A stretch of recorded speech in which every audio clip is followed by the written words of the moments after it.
सेठ CL Hindi high school में आप सभी विद्यार्थी मित्रों का स्वागत है।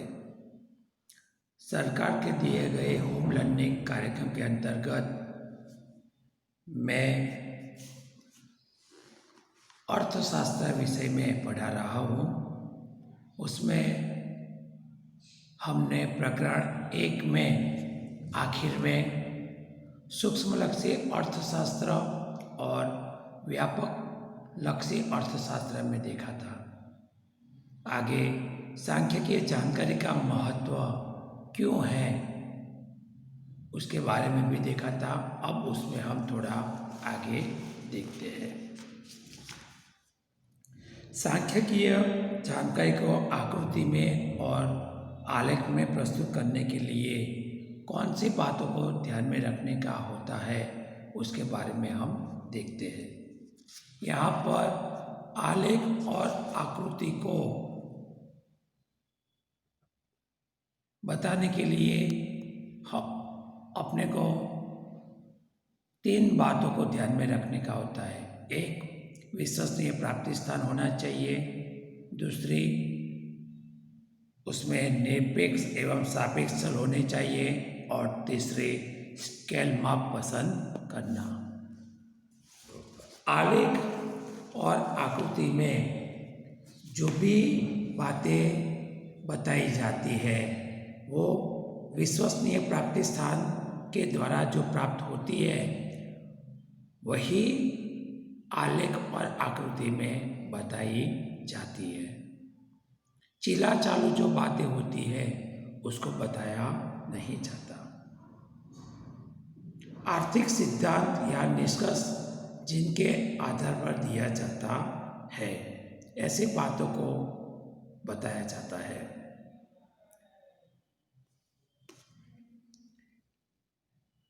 वह सांख्यिकीय जानकारी के प्राप्ति स्थान विश्वसनीय और सर्वमान्य हो यह अपेक्षित है।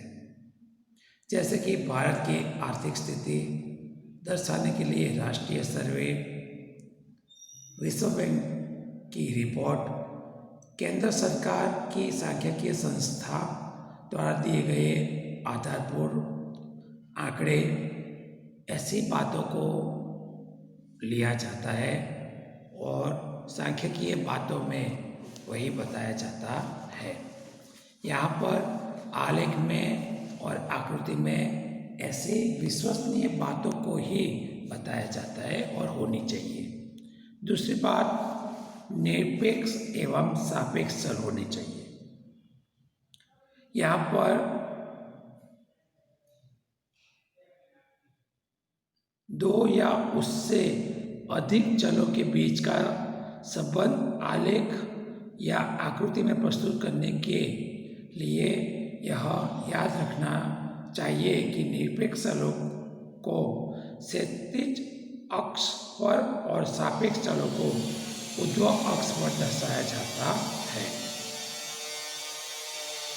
ऊर्ध्वाधर अक्ष यानी कि जो लाइन खड़ी होती है उसको ऊर्ध्वाधर अक्ष कहते हैं और वहाँ पर ही सापेक्ष चल बताए जाते हैं।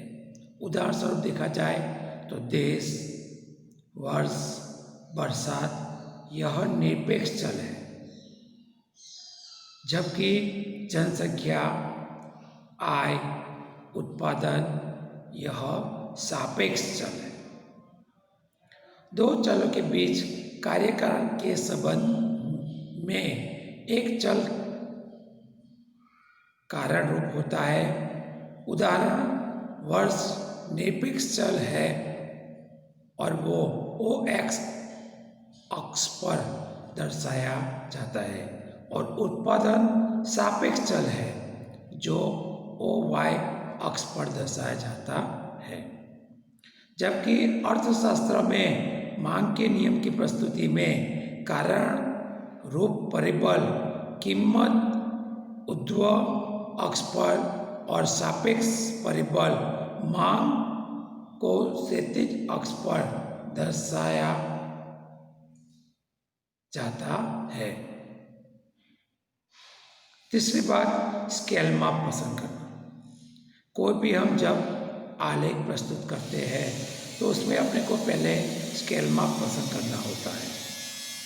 यदि स्केल माप पसंद नहीं करेंगे तो यहाँ पर जो आलेख है वो अच्छी तरह से आप दर्शा नहीं सकते। आंकड़ों को आकृति में योग्य रूप से व्यवस्थित करने के लिए योग्य स्केल माप लेना पड़ता है। उदाहरण, समय से संबंधित तथ्य हो तो 10 वर्ष के लिए स्केल निश्चित करके उन्हें प्रस्तुत किया जाता है। एक बार जो स्केल माप निश्चित किया हो उसे प्रस्तुत के दौरान दर्शाना पड़ता है।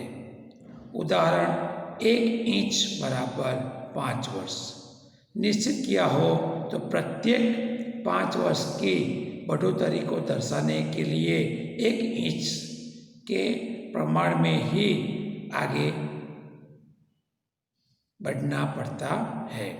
यहाँ पर हम 1 इंच में 4 वर्ष या 3 वर्ष नहीं बता सकते, क्योंकि हमने माप जो पसंद किया है वो 1 इंच बराबर 5 वर्ष है। इसीलिए विशाल सांख्यिकीय जानकारी की आकृति में संक्षिप्त रूप में दर्शाने के दौरान संबंधित अक्ष पर SS निशानी को दर्शाया जाता है। SS यानी कि सप्लाई, यानी कि पूर्ति। सांख्यिकी जानकारी की आकृति या आलेख में प्रस्तुति देखें तो आगे, तो यहाँ पर आलेख 3 प्रकार के होते हैं। एक स्तंभ आकृति, दूसरा पास की स्तंभ आकृति और तीसरा है वृत्तांश आकृति। ऐसे 3 प्रकार के आलेख आते हैं। यहाँ पर जो ये पहला आलेख बताया गया है वो स्तंभ आकृति का उदाहरण है। उसके बाद देखा जाए तो यहाँ पर एक दूसरा उदाहरण दिया गया है और वो है पास के स्तंभ आकृति। उसकी आकृति देखें तो इस प्रकार की होती है। ये है पास के स्तंभ आकृति। आगे देखा जाए तो तीसरा आलेख होता है वो है वृत्तांश आलेख। तो ये जो वृत्तांश आलेख जो है ये वृत्तांश आलेख का उदाहरण है। वृत्तांश आलेख में क्षेत्र को बताया जाता है। यहाँ पर वृत्तांश आलेख का बाजार में एक आकृति जैसा गोलाकार का वृत्तांश भी मिलता है। आगे देखें तो अर्थशास्त्र विषय का महत्व। अर्थशास्त्र विषय का महत्व देखें तो वर्तमान युग आर्थिक युग है। मनुष्य की प्रत्येक प्रवृत्ति लाभ और हानि की तुलना करके की जाती है। मनुष्य यहाँ पर जो भी प्रवृत्ति करता है वो हानि और लाभ को देखते हुए ही करता है। बहुत कम लोग हैं जो बिल्कुल निस्वार्थ भाव से काम करते हैं। आर्थिक प्रश्नों में अलिप्त भाग्य से ही कोई रह सकता है। इसलिए अर्थशास्त्र विषय का महत्व बढ़ जाता है। यहाँ पर अर्थशास्त्र विषय का महत्व देखें तो 3 भागों में बांटा जाता है। एक व्यवहारिक महत्व, दूसरा आर्थिक महत्व और तीसरा है व्यावसायिक महत्व। व्यवहारिक महत्व में 2 बातें आती है, एक अंतर्राष्ट्रीय घटनाएं और दूसरी है ऐतिहासिक घटनाएं। अर्थशास्त्र अपने दैनिक जीवन के साथ जुड़ा हुआ है। अर्थशास्त्र का अध्ययन हमारे व्यवहारिक ज्ञान और व्यवहार को नीचे दर्शाए अनुसार प्रभावित करता है। एक अंतर्राष्ट्रीय घटनाएं। यहाँ पर अर्थशास्त्र का महत्व अंतर्राष्ट्रीय जो घटना होती है उसको दर्शाने के लिए बढ़ जाता है। यदि आपको अंतर्राष्ट्रीय घटना देखनी हो तो अपने अर्थशास्त्र विषय में देखी जा सकती है। वर्तमान समय में आर्थिक प्रश्न ही अंतर्राष्ट्रीय मुद्दों को असर करते हैं। अमेरिका सुपर पावर है, मगर वो क्यों है? खनिज तेल के भावों में कमी वृद्धि क्यों होती है? रशिया और अमेरिका, चीन और भारत में कौन सी आर्थिक प्रवृत्ति समानता वाली है और कौन सी प्रवृत्ति में अंतर है? कौन सा देश पूंजीवादी कहा जाए, किस देश को समाजवादी कहा जाए या किस देश को मिश्रवादी कहा जाए। तो ये सभी जानकारी अपने को अर्थशास्त्र में मिलती है, इसीलिए अर्थशास्त्र विषय का महत्व है। तो यहाँ पर ऐसी अंतर्राष्ट्रीय घटना को जानना है तो आपको अर्थशास्त्र विषय का अभ्यास या अध्ययन करना पड़ेगा। दूसरी बात है ऐतिहासिक घटनाएं। अर्थशास्त्र विषय में ऐतिहासिक घटनाओं को भी दर्शाया जाता है। जैसे कि हम जानते हैं कि भारत देश को सोने की चिड़िया कहा जाता था। पहले के समय में देश तेज पत्ता, गरम मसाले, गली, ऐसी जो चीज वस्तु होती है उसका निर्यात करता था और इसका उत्पादन भी अपने देश में ज़्यादा होता था। और हम जानते हैं कि अंग्रेज लोग भी इसलिए यहाँ पर आए थे कि यहाँ पर हम ज़्यादा से ज़्यादा व्यापार कर सकें और भारत पर राज करके अपने देश का विकास कर सकें।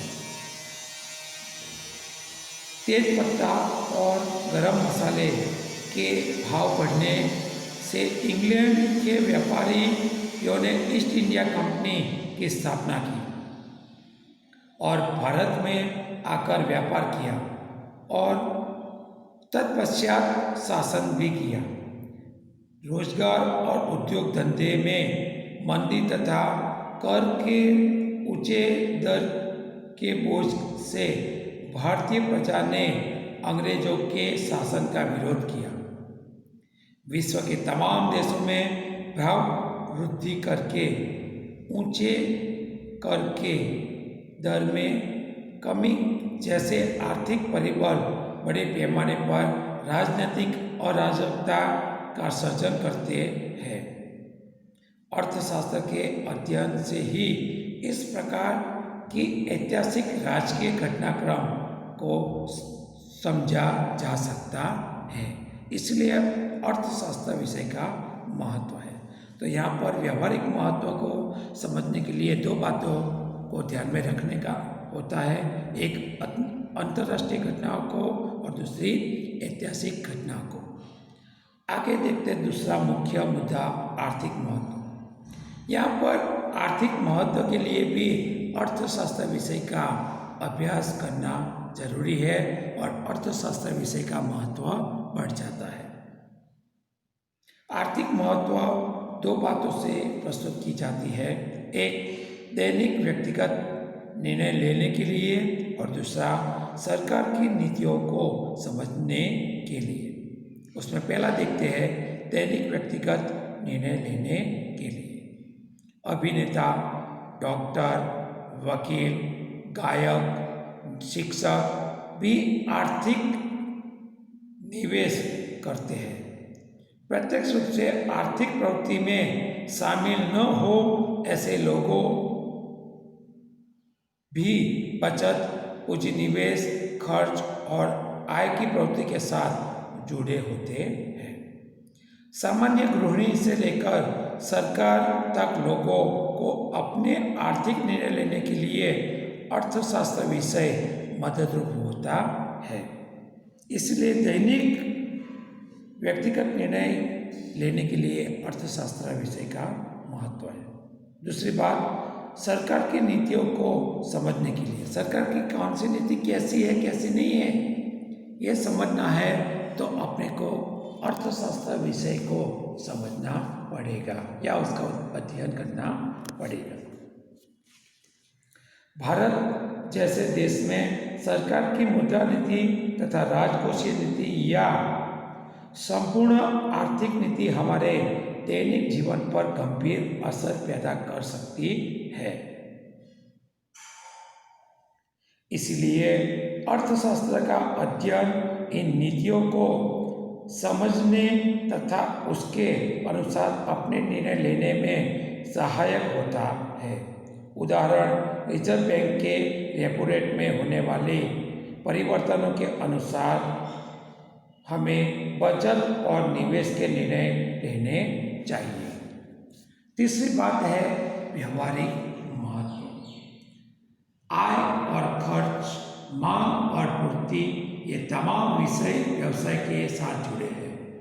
अर्थशास्त्र का अध्ययन प्रत्येक व्यवसाय की आर्थिक गणना में मददरूप है।